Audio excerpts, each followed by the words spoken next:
Jean-Marie Guibert est notaire, associé au sein de l'étude de 137 notaires à Paris. Jérôme Le Breton est notaire chez Le Breton Notaire.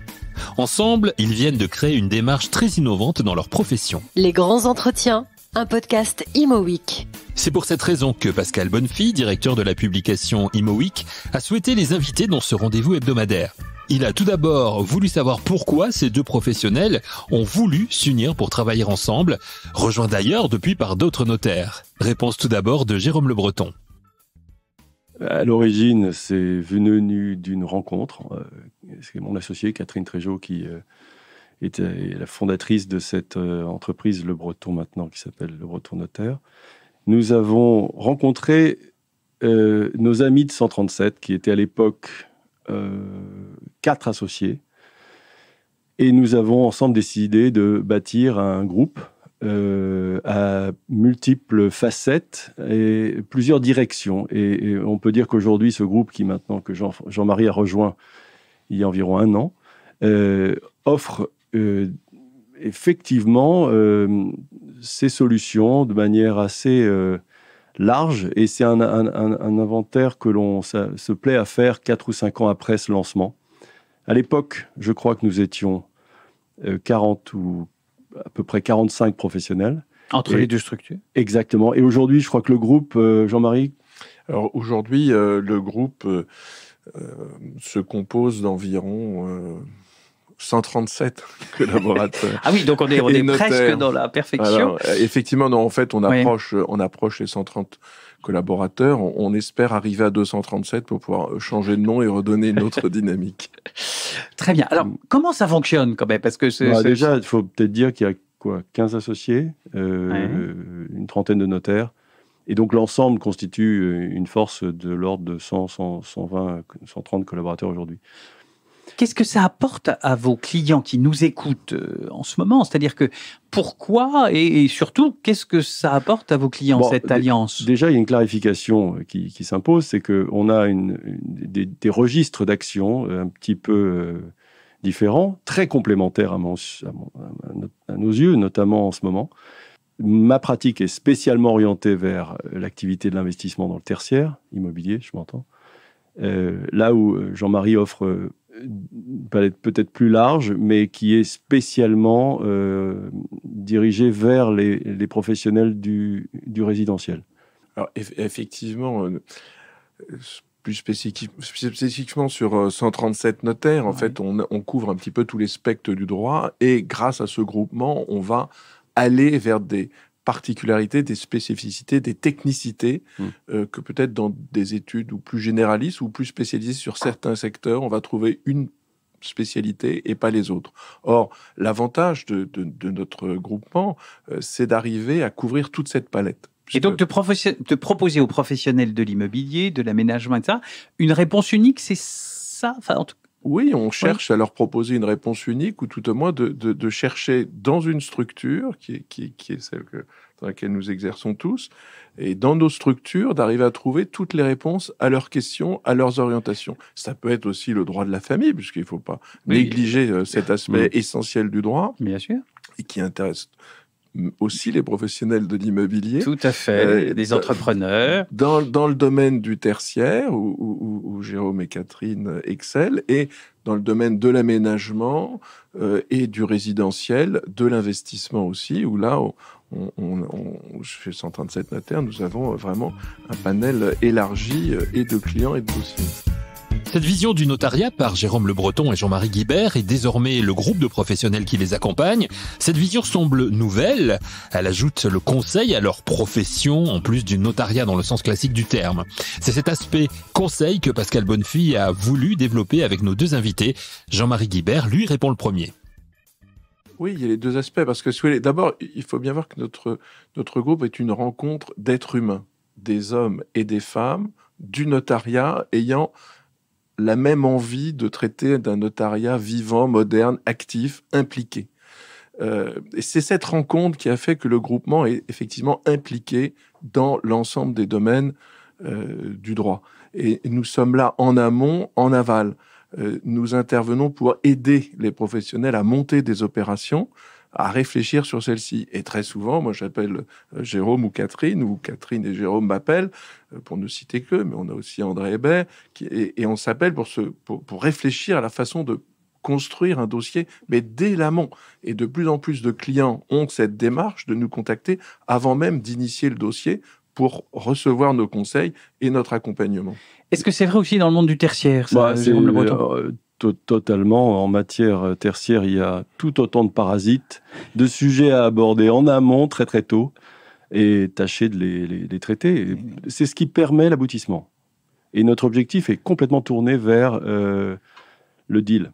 À propos de deal, est-ce qu'on pourrait parler de quelques exemples de vos interventions récentes ? Alors effectivement, on accompagne... en ne brisant aucun secret, naturellement. On accompagne un groupement sur une opération qui est parue dans la presse spécialisée, qui est la Cité de la gastronomie, oui. qui me plaît beaucoup, puisqu'on a aussi la chance d'être notaire de grands chefs, donc on est notaire des talents dans quelques secteurs qu'ils se situent. Et dans le cadre de cette consultation, nous avons mis toutes les énergies du groupe en action. Jérôme est intervenu, André est intervenu, nous sommes intervenus pour préparer l'ensemble des actes et qui allaient au-delà des actes traditionnels du notariat, d'une promesse de vente ou d'une vente. Nous avons vraiment établi ensemble des actes qui associent les domaines du public et du privé et des actes qui auraient pu être confiés à de grands cabinets d'avocats et que nous avons rédigés d'une plume. Et moi, je dis souvent, je suis un artisan de la plaine du Gros Caillou. J'ai une trousse à outils et dans ma trousse à outils... À la plaine du Gros Caillou, il y a quand même très peu d'artisans, mais enfin... il y en a encore. Il y en a encore. Bien caché. Détrompez-vous. Oui, il y a quelques très beaux boulangers. Mais il y a encore un menuisier. Ah, il y a un menuisier. Rue Saint-Dominique. Et donc, dans ma trousse à outils, j'ai des outils. Et dans ces outils, dans le notage, sont les hommes. Et dans ces outils, eh bien, il y a tous les acteurs de notre groupe. Et effectivement, il y a 130 personnes qui peuvent se mettre entièrement à la disposition des personnes. Oui, c'est exactement l'illustration de ce que nous sommes en mesure de faire. Ce qu'offre 137 à ma structure, c'est évidemment ce déploiement dans différents registres.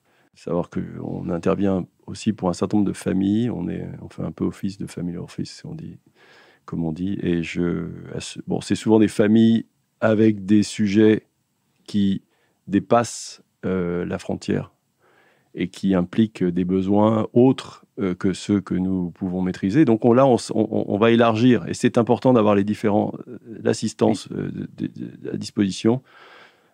Ça va au-delà de nos propres entreprises, évidemment. On a souvent des ressources au-delà. Mais en soi, on dispose là de ressources pour nous permettre de non seulement concevoir, mais souvent finaliser.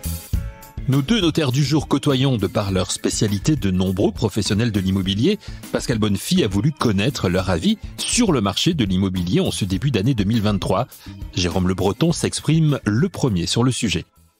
Bon, en matière tertiaire, je crois qu'on peut dire que c'est assez calme. Il y a une forme d'attentisme chez la plupart des acteurs. Ils disposent de ressources, ils ont souvent des intérêts bien marqués, mais chacun se regarde. Et d'une certaine façon, les opérations sur lesquelles on est lancé, je parle de l'investissement, qu'il s'agisse de mise en vente ou d'investissement pur, value add ou autre, on se renifle. On regarde l'état des choses, on présente des actifs, on voit ce que ça donne, et à l'issue d'un bidding assez musclé, on en revient à se dire, mais finalement, je me le garde. Ah ouais. Bon, il y a des attitudes qui peuvent se croiser. Oui. Donc, ce qui est important, c'est de comprendre que la situation est actuellement un petit peu, je répète, attentiste, wait and see attitude. L'autre observation, pour ce qui nous concerne, je finis pour ma partie, c'est beaucoup d'opérations de préparation, d'aménagement que l'on conduit à échéance de 3 ans. Là où on discute, on travaille de près les communautés de communes, les différents acteurs pour les aménagements. Donc là, c'est un travail qui nous amène à développer des sujets en matière environnementale, en matière d'urbanisme et de construction, évidemment, à terme. Et qui nous laisse un peu d'espoir sur les années à venir, parce que quand on prépare l'avenir, c'est toujours bien, au fond. De votre côté, Jean-Marie ? Alors, on a plusieurs visions. Tout d'abord, on a aussi la chance dans le groupement d'avoir une jeune pousse. Donc, on a des jeunes notaires, Floriane Perrault et Claire Lefebvre, qui voient plus sur le marché résidentiel ancien un calme qui est vrai dans la première et deuxième couronne, moins à Paris. Donc effectivement, aujourd'hui, on sent quand même un ralentissement et là aussi un attentisme, comme le disait Jérôme. Au niveau des opérations d'aménagement, effectivement, on est en pleine phase de réflexion, de reconstruction. Sur l'immobilier résidentiel que nous connaissons, là aussi, on aborde une période qui est un peu difficile, mais aussi en raison de pas seulement la remontée des taux et l'attitude des banques, mais aussi le manque d'initiatives d'élus quant à la proportion à délivrer des permis de construire et à construire. Et je rappelle le rapport de l'abbé Pierre, de la Fondation Abbé Pierre, il faut quand même relire. Donc j'espère que nous n'aurons pas un jour un grand choc.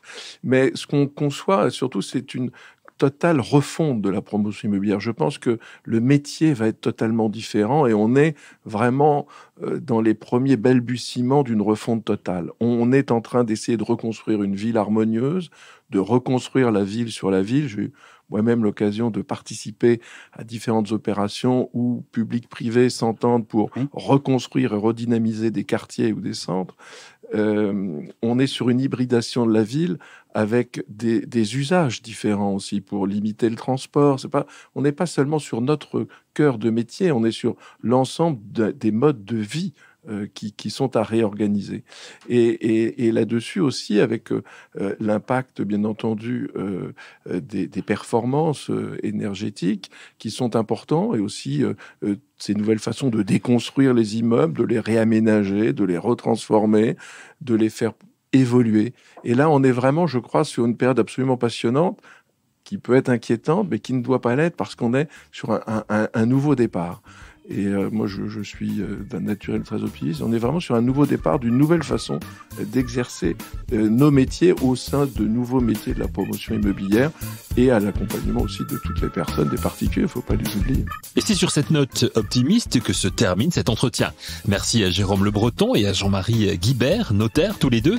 Merci à Pascal Bonnefille, directeur de la publication ImoWeek. Et merci à vous d'avoir écouté cette émission. On se retrouve la semaine prochaine pour Les grands entretiens. Un podcast ImoWeek.